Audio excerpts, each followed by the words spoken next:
The truth is, most people misunderstand this. The vast majority of humanity walks through the world believing that language is simply a sterile tool for exchanging mundane facts. A benign vehicle for transferring data from one isolated mind to another. They assume that when they speak or write, the recipient processes the information logically, weighing the merits of the argument with cold, calculating reason, untouched by invisible forces. This is a devastating, fundamental illusion. Language, in its purest, most weaponized form, is not a conveyor belt of static facts, it is a mechanism of profound psychological manipulation. It is the invisible architecture of human belief, the subtle sculptor of deepest desire, and the silent, ruthless assassin of critical thought. To truly understand the devastating power of the written word, one must journey into the abyss of absolute desperation, into the archetypal life of a man who possessed nothing but the ragged clothes on his back and a mind fractured by the brutal, unforgiving reality of the streets. Imagine a solitary figure, stripped of dignity and starved of sustenance, wandering the merciless concrete landscape of a modern metropolis. This man was entirely invisible to the passing, hurried masses. His voice, when he dared to raise it from the gutter to beg for a sliver of salvation, was instantly drowned out by the roar of the city and the crushing apathy of the human heart. He was a ghost trapped in the realm of the living, a victim of a society that only recognizes value when it is forcefully, unavoidably presented. It was within this dark crucible of profound suffering that a revolutionary awakening occurred. The man realized that his physical starvation was merely a surface symptom of a much deeper, more insidious affliction. He suffered from a complete and total lack of influence. His inability to compel another human being to pause, to listen, and to act was the true source of his destitution. He understood, with a terrifying, crystal clarity, that survival in this modern jungle did not depend on physical strength or moral virtue, but entirely on the ability to capture, control, and direct the attention of others. Driven by a primal, biological instinct to survive, the destitute man sought refuge in the quiet, dusty sanctuaries of massive public libraries. He did not seek literature for fleeting entertainment, he sought the ancient, hidden blueprints of human psychology. He systematically devoured the forgotten texts of early mail-order advertisers, the pioneer copywriters who understood exactly how to extract wealth from distant strangers using nothing but black ink on a white page. He studied the rhythmic cadences of historical preachers who could whip a docile congregation into a frenzied state of religious ecstasy, the calculated declarations of wartime politicians who could command the absolute loyalty of millions, and the hypnotic, mesmerizing prose of masterful novelists who could trap a reader within a fabricated reality for hours on end. As he absorbed these forbidden, powerful texts, a terrifying and magnificent realization began to take shape within his mind.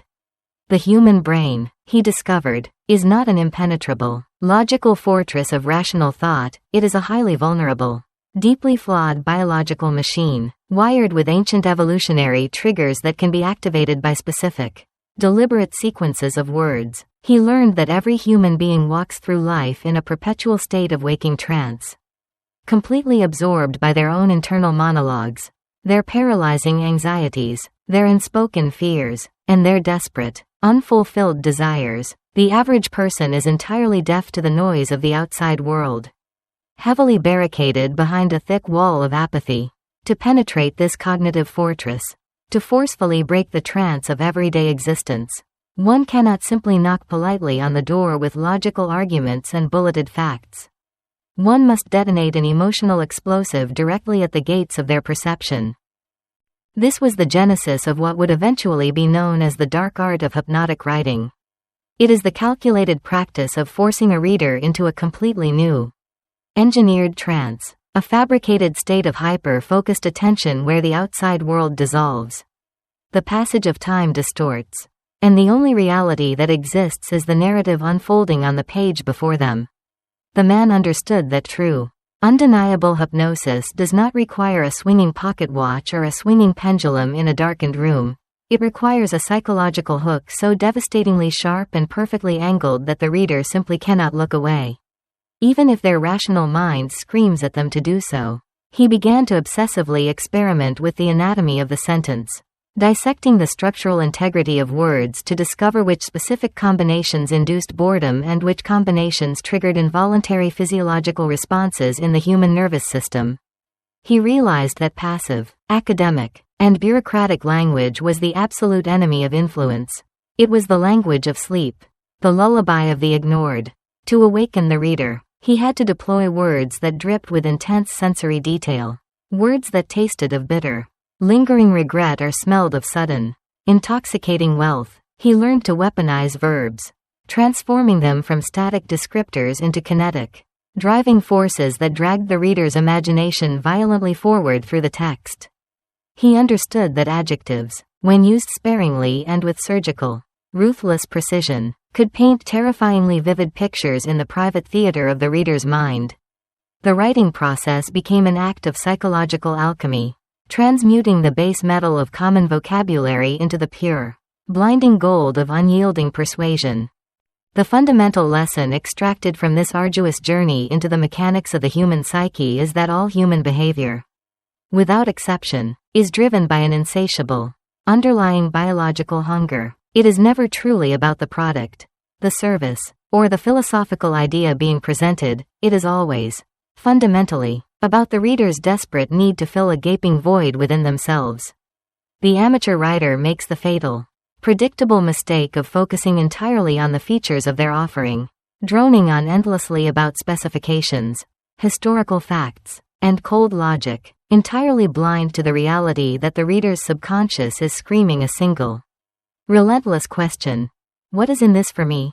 The master of hypnotic writing, however, bypasses the logical mind entirely and strikes directly at the bleeding heart of this ancient, selfish question. They understand that to capture a reader's soul, they must first identify the reader's most profound pain or their most deeply guarded secret fantasy. The narrative must become a flawless mirror in which the reader sees their own agonizing struggles and their own glorious potential salvation perfectly reflected back at them. When a person reads a piece of text that perfectly articulates the silent terrors they have never dared to voice aloud, an immediate, unbreakable, and profound bond of trust is formed. The critical faculty, the logical, doubting gatekeeper of the conscious mind, completely collapses under the weight of feeling understood. The reader subconsciously assumes that anyone who can so accurately and beautifully describe their pain must undoubtedly possess the absolute cure. This is the precise moment the waking trance takes absolute hold. The peripheral vision naturally narrows. The breathing synchronizes with the rhythm of the constructed sentences, and the reader willingly, eagerly surrenders their intellectual autonomy to the unseen author. The archetypal protagonist, now armed with this terrifying new psychological knowledge, began to craft his own messages to hurl into the void of the world. He no longer wrote to simply inform, he wrote to dominate and to conquer. He understood that the brutal battle for the reader's mind is won or lost in the very first fraction of a second. In the sudden, violent psychological impact of the headline. The headline, he realized, is not a polite summary of the text to follow, it is a calculated ambush. It is a psychological trap designed to instantly arrest the reader's momentum and force them, against their will, to pay the heavy toll of their undivided attention. He spent agonizing days and sleepless nights over a single string of words, constantly testing different emotional triggers, the paralyzing grip of fear, the insatiable pull of greed, the agonizing itch of curiosity, the burning heat of lust, and the blinding red of anger.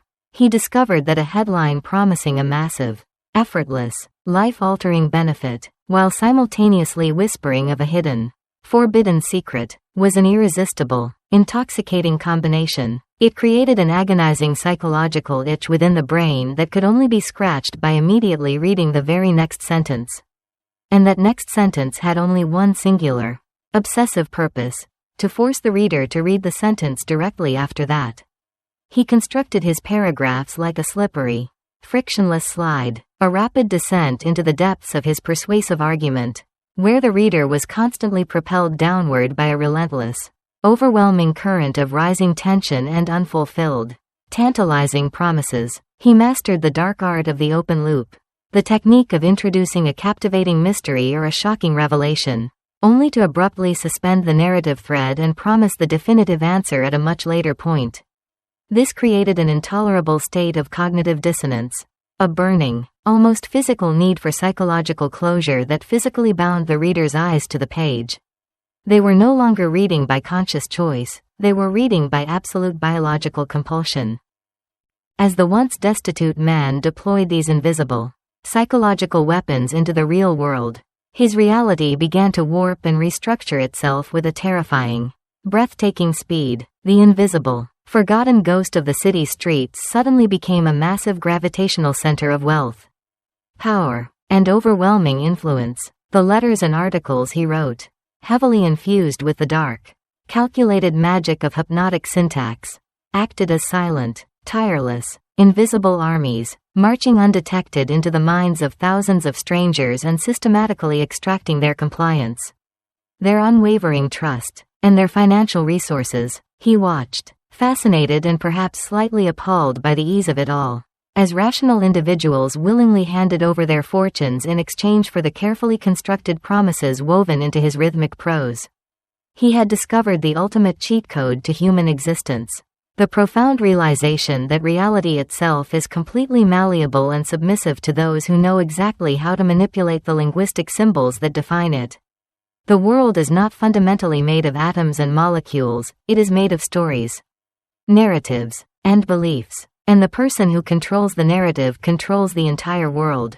The power of hypnotic writing is the power of a minor godhood manifested on paper. The intoxicating ability to create entire universes within the strict confines of a margin. To summon raw, visceral emotions out of the thin ether. And to direct the course of human action without ever lifting a physical finger or raising a voice. Yet, this godlike power is not without its heavy, crushing, and deeply isolating psychological toll.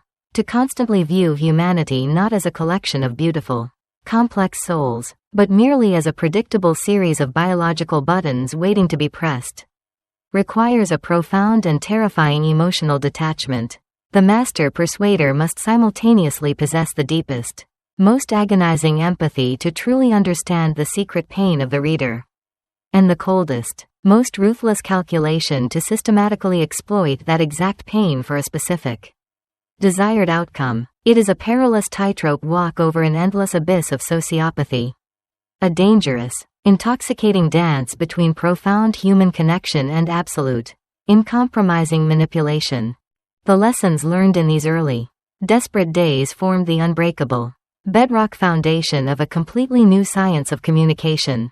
It became terrifyingly clear that the human brain operates on a series of deeply ingrained, evolutionary heuristics, cognitive shortcuts designed to save mental energy in what was once a highly dangerous, primitive world. When the modern brain encounters a stimulus that perfectly matches a specific, ancient pattern, a sudden threat to survival, the promise of a massive, unearned reward, or an unsolvable mystery, it completely bypasses conscious deliberation and instantly triggers an automatic, instinctual, and highly predictable response. Hypnotic writing is nothing more than the deliberate, systematic, and ruthless engineering of these exact psychological patterns.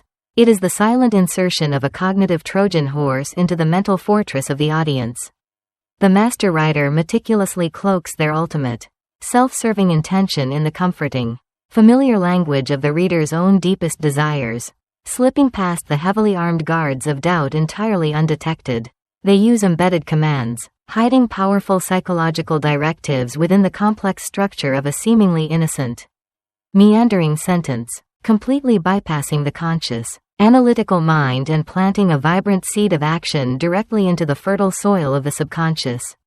They utilize the overwhelming power of repetition, not the clumsy, obvious, and irritating repetition of a cheap television commercial, but the subtle, rhythmic, almost musical echoing of a core emotional theme, slowly wearing down the reader's natural resistance like persistent water carving a canyon through solid, unyielding stone. They master the intricate dance of pacing and leading, first reflecting the reader's current, agonizing reality with absolute, undeniable, and shocking accuracy, and then slowly, imperceptibly, shifting the narrative trajectory to lead the trusting reader directly toward the writer's desired conclusion.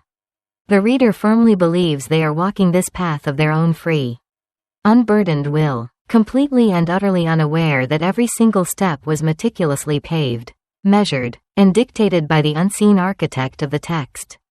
The invisible architect of the text did not rest upon his initial triumphs. He recognized that the initial psychological breach, the violent capture of attention through a sensational headline, was merely the first skirmish in a much longer, infinitely more grueling war for the reader's soul. To hold a mind captive, to prevent the waking trance from shattering under the intrusive demands of the real world, required a narrative architecture of astonishing resilience and deeply calculated emotional manipulation. He turned his obsessive scrutiny away from the fiery preachers and the aggressive merchants, directing it instead toward the quiet, unassuming masters of popular fiction, the architects of the classic murder mystery. He dissected their novels not for literary merit, but for the raw, underlying mechanics of sustained psychological tension.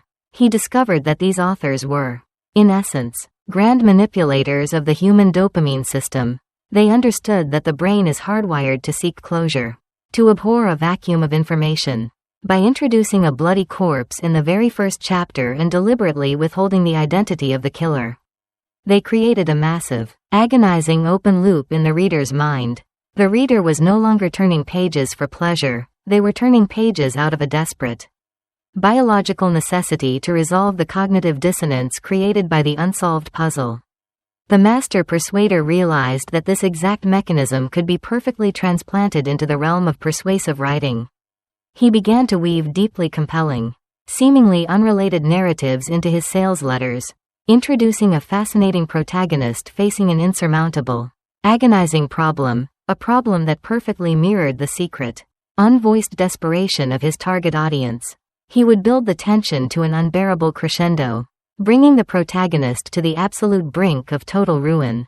And then, at the very climax of the story, he would abruptly halt the narrative. He would pivot seamlessly into a discussion of his product or philosophical concept, leaving the story unresolved. The reader, physically unable to abandon the agonizing tension of the unfinished tale, was violently dragged through the dense, persuasive arguments, their eyes devouring the logical justifications in a desperate sprint to reach the narrative resolution waiting at the end of the text. It was a flawless psychological trap, a labyrinth of words where the only exit was total compliance. This mastery of the open loop revealed a profound, unsettling truth about the dual nature of human cognition. The master writer observed the masses making catastrophic financial decisions, remaining in toxic relationships, and self-sabotaging their own success, all while fiercely defending their choices with flawless, impenetrable walls of logic. He realized that the human animal is not a rational creature that occasionally feels emotions. It is a profoundly emotional creature that uses a thin veneer of rationality to justify its primal urges. When a person decides to purchase a luxury automobile they cannot afford, they do not make the decision based on the engineering specifications of the engine or the aerodynamic efficiency of the chassis. They make the decision in a blinding flash of emotional desire, driven by a desperate, agonizing need for social status, a terrifying fear of inadequacy, or a hollow yearning for the fleeting illusion of power. It is only after the emotional decision has been completely solidified in the subconscious that the conscious mind scrambles to construct a logical defense, eagerly grasping at fuel efficiency ratings and safety features to justify the massive, irrational expenditure. The master of hypnotic writing understood that arguing with the logical, conscious mind was a fool's errand, a frontal assault on a heavily fortified bunker.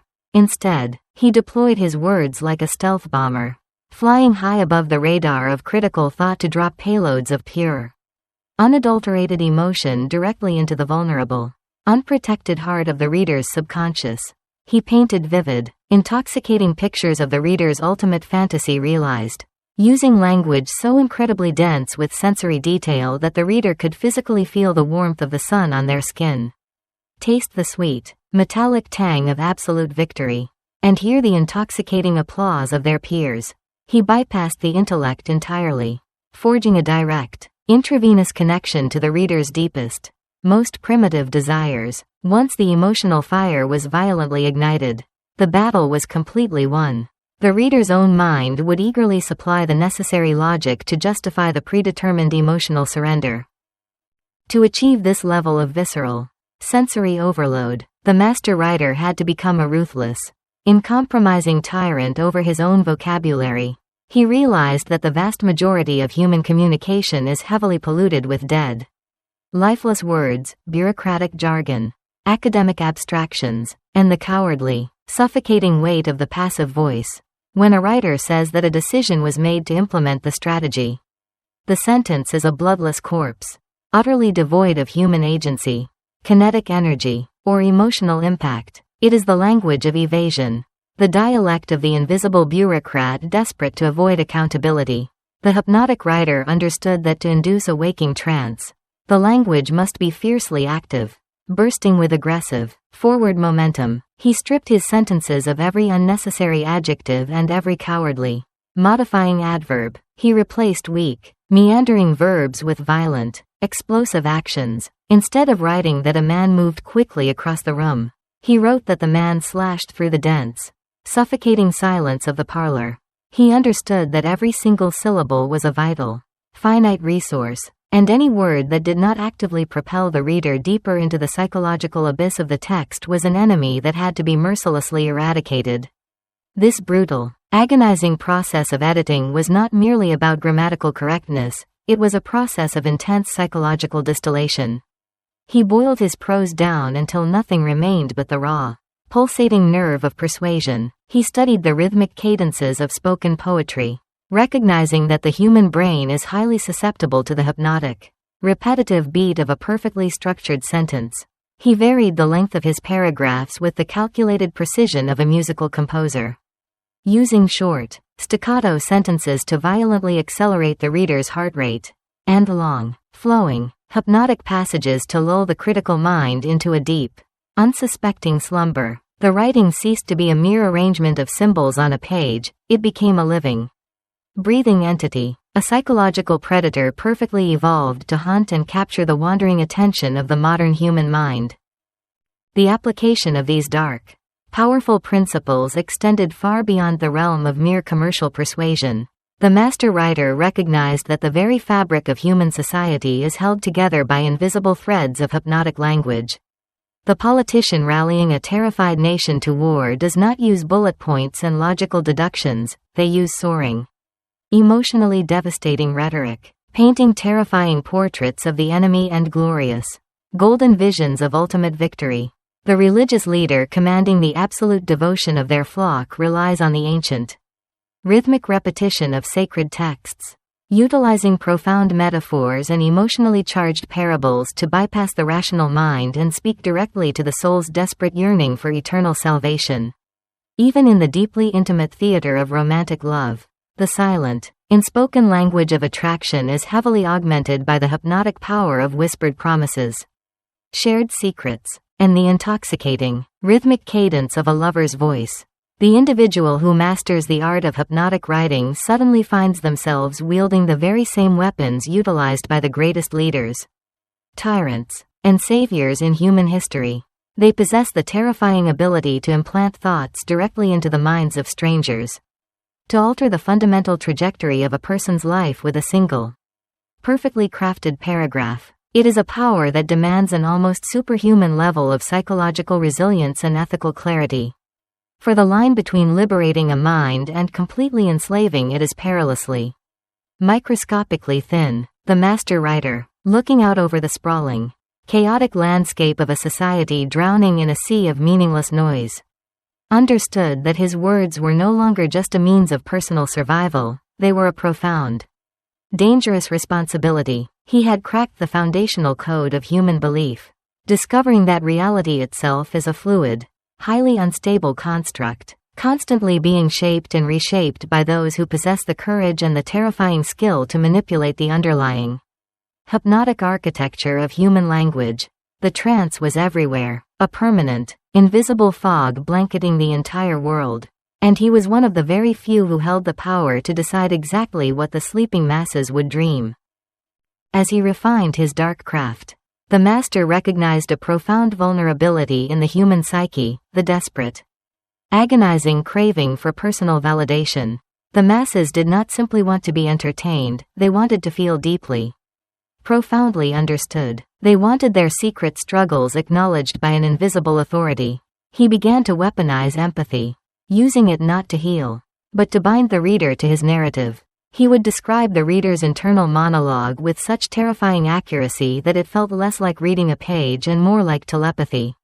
He articulated the quiet, suffocating dread of mediocrity that haunted the midnight hours of the common man. He painted agonizingly precise portraits of the crushing weight of unfulfilled potential, the bitter sting of invisible failures, and the terrifying, paralyzing fear of dying completely unnoticed by the universe. When a reader encountered these perfectly crafted reflections of their own soul, the psychological defenses completely collapsed.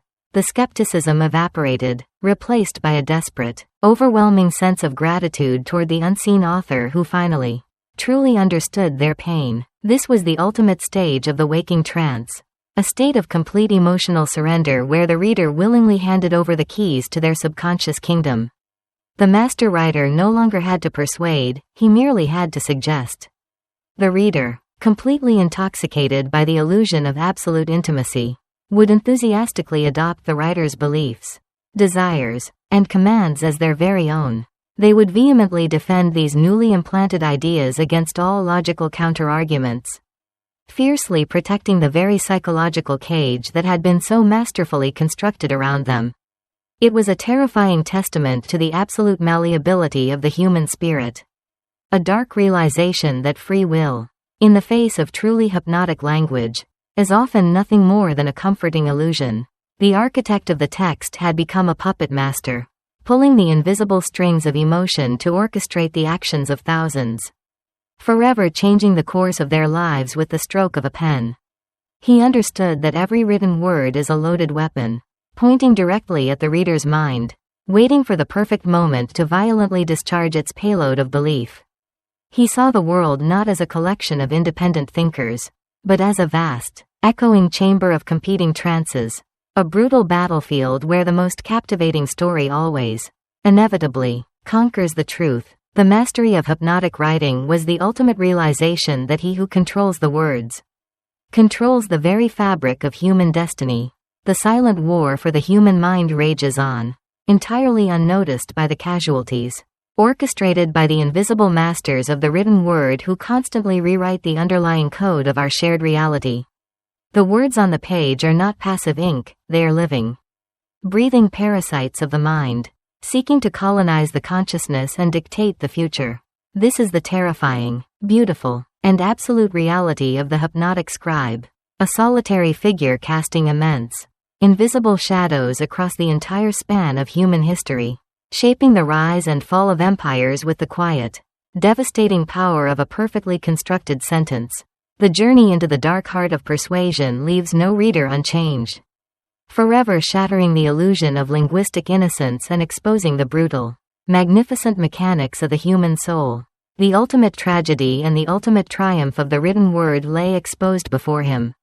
A vast ocean of psychological potential waiting for the spark of a masterful sentence to ignite it into a roaring, uncontrollable inferno of belief. He sat before his blank parchment, no longer a mere beggar of attention, but a god of syntax, ready to whisper a new reality into the susceptible, waiting ears of the dreaming world. Every keystroke was a calculated strike against the fortress of the conscious mind. Every period a definitive seal on a newly implanted thought. The world outside his window continued its frantic, meaningless dance, oblivious to the fact that its very desires, its greatest fears, and its ultimate destiny were being quietly forged by the solitary architect of the hypnotic text, weaving the invisible chains of persuasion link by meticulous link. The invisible chains of persuasion, once forged in the fires of desperation, now felt remarkably heavy upon the hands of the master architect.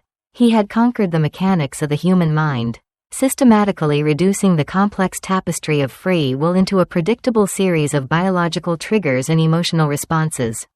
Yet, standing at the absolute pinnacle of this dark art, a profound and terrifying silence began to echo within the vast, hollow chambers of his own success. The wealth he had accumulated through the flawless execution of hypnotic syntax was staggering. A literal empire constructed entirely of meticulously arranged verbs and strategically deployed adjectives. But the initial thrill of absolute control had slowly, inevitably metastasized into a suffocating, paralyzing existential dread. He looked out over the sprawling masses of humanity, watching them blindly follow the invisible paths he had carved into their subconscious minds. And he realized with a crushing, inescapable clarity that he had become a prisoner of his own devastating creation.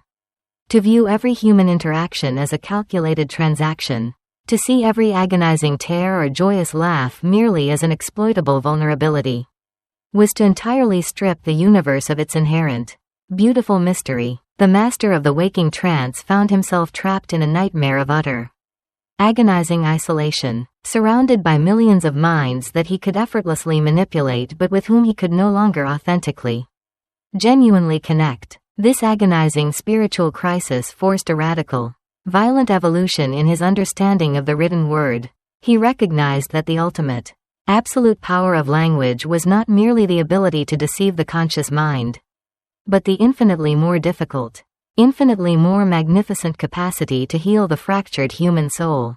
The dark magic of manipulation had to be transmuted into the blinding, radiant light of genuine, transformative inspiration.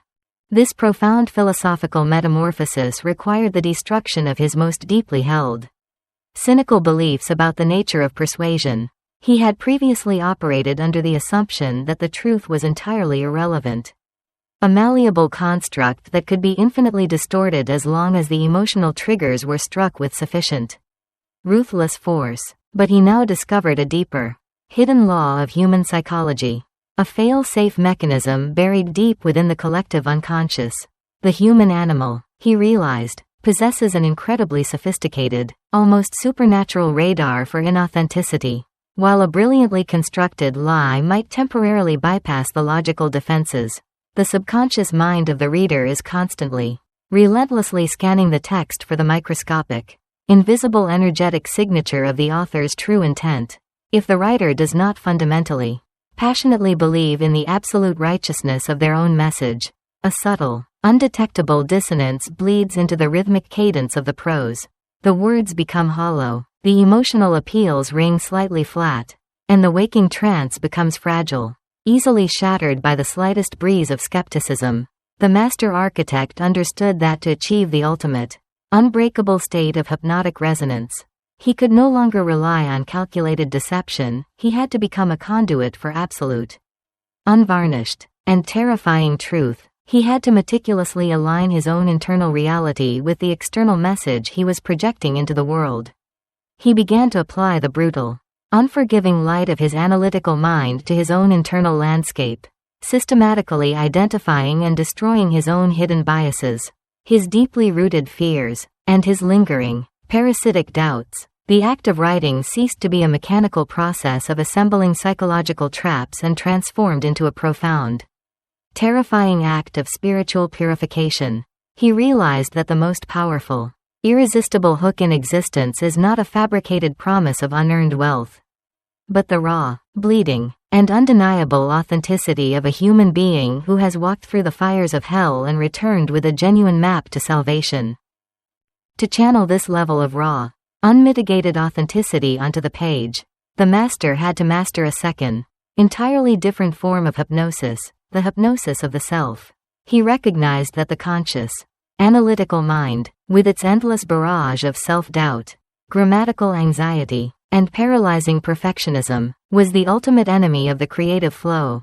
To write words that breathed, words that possessed the kinetic, explosive energy necessary to capture a stranger's soul, he had to completely bypass his own critical faculties.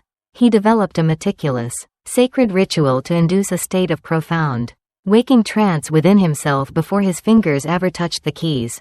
He would isolate himself in complete, unbroken silence, deliberately slowing his breathing until it matched the deep, rhythmic tide of a sleeping ocean.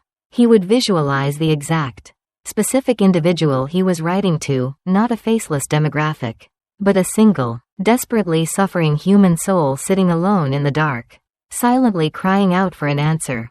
He would aggressively, intentionally merge his consciousness with the pain of this imagined reader, allowing their fears, their unfulfilled desires, and their silent, agonizing screams to completely overwhelm his own identity. In this state of total, empathetic possession, the logical brain completely surrendered, and the raw, unfiltered voice of the subconscious took absolute command. The words did not come from a process of intellectual deduction, they erupted violently from the deepest, most primal regions of his being, flowing onto the page in a torrential, unstoppable flood of pure, unadulterated emotion. He wrote with the desperate, frantic speed of a man attempting to transcribe the absolute dictates of an angry god, completely ignoring typos, structural flaws, and logical inconsistencies. The only objective was to capture the wild, untamed lightning of pure inspiration before it vanished back into the dark, churning clouds of the mind. It was only after the raw, pulsating mass of text had been violently expelled onto the page that the cold, calculating architect returned to the forefront of consciousness. This was the grueling, agonizing phase of hypnotic revision, a brutal, uncompromising process of linguistic surgery where the chaotic, overgrown jungle of inspiration was mercilessly pruned and sculpted into a terrifyingly efficient engine of persuasion. The master writer understood that every single syllable was a heavy, physical weight upon the reader's attention span, and any word that did not actively, aggressively propel the narrative forward was a parasite that had to be ruthlessly excised. He read his drafts aloud, pacing the floor like a caged predator, obsessively listening to the rhythmic, musical cadence of the sentences. He searched for the slightest, microscopic stumble in the flow, the tiniest cognitive speed bump that might jolt the reader out of the delicate, carefully constructed waking trance. He deployed the explosive, sensory-rich vocabulary he had mastered in his early days, substituting weak, passive verbs with violent, kinetic actions that dragged the reader's imagination violently forward.